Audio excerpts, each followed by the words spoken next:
For 3 long years, I loved only one man, my silent protector, Xander Thorne. I gave him everything, my trust, my secrets, and one night, my body.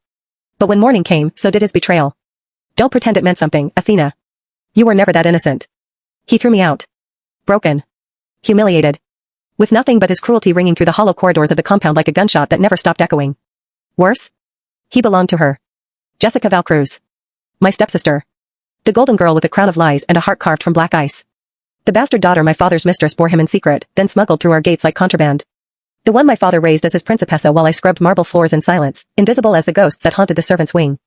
So when Jessica rejected a blood alliance marriage to the most dangerous man in Europe, I took her place. I'll marry Killian Arrows. I agree to marry Killian Arrows. The words fell like spent casings onto the polished obsidian table. The study was dim, curtains drawn against the afternoon light, the way my grandmother preferred it. Old oil paintings of Valcruz patriarchs lined the walls, their dead eyes watching from gilded frames. The air smelled of bergamot and cold authority. My grandmother, Victoria Valcruz, didn't look up. A silver spoon clinked against bone china as she stirred her espresso with the unhurried precision of a woman who had survived 3 assassination attempts and 2 federal investigations without ever raising her voice. You are bluffing, aren't you, she said, finally glancing at me. Her voice could have frosted the rim of her cup. The other families will love it. The press will worship the fairy tale. You will wear the ring, play the Dawn's bride. But behind closed doors? She finally met my eyes. Hers were the pale gray of a winter sea, and just as merciless. You will be nothing but a broodmare. A vessel to carry the air. Nothing more. Nothing less. I know, I replied, and my voice did not waver. And I accept. She tilted her head, something close to disgust passing through her expression, the way one might regard a stray dog that had wandered into a formal dining room. So that's it. You will warm the bed of a killer just to buy your name into a legacy that never wanted you? I met her gaze, unfazed. Wasn't it you who once suggested marrying me off to that 80-year-old real estate mogul whose last wife mysteriously drowned in a champagne bath? Gregory Carson, wasn't it? The one whose own son can't stand to be in the same room with him? I let the silence do its work, then added, I am making it easy for you.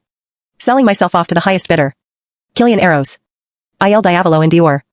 The dawn of the Arrows dynasty, the oldest and most feared crime family in Europe, with tendrils that reached into every continent, every port, every shadow where power changed hands. He had walked out of a maximum security federal facility just 3 weeks ago, on charges no witness had dared testify to confirm.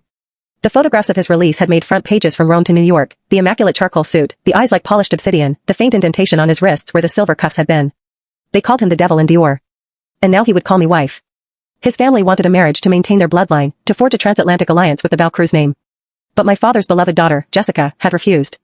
She had wept and screamed and thrown crystal against the walls of her bedroom like there was no tomorrow, and my father had folded like the weak, dissolute man he had always been. She always had the luxury of saying no. Unlike me. Victoria finally leaned back in her leather chair. The study creaked around her, old wood settling, as if the house itself deferred to her movements. You are that desperate for attention? Trying to prove your worth? No, I said.